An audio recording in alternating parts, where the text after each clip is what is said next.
Okay. We are trying to build a computer that's very cheap but very fast, and we have Intel Core i7 over here, the best processor on the market right now, 2600K. It takes the LGA 1155 socket. Yeah. And let me just give you a little summary about this computer. This is a very decent computer. It's a Core i7 running on a Sparkle GTX 460.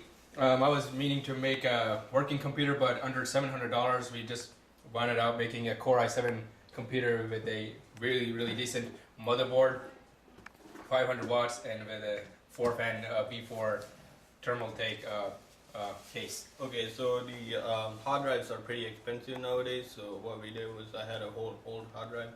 Okay, so we have a Asus motherboard, P8Z68VLX, and it's one of the good ones on the market now. And we got a. You can overclock these motherboards too.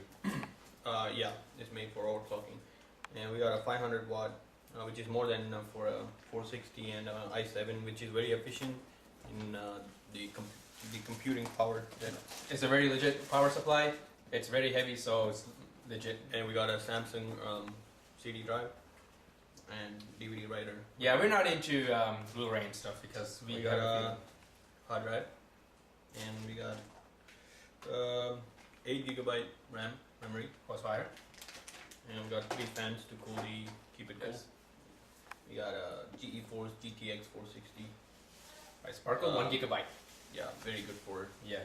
More than good enough for everything. Yeah, for a work computer, this is a very decent computer, and if you are a starting gamer, this is a great computer to start with, and maybe in the future you can upgrade the graphics card.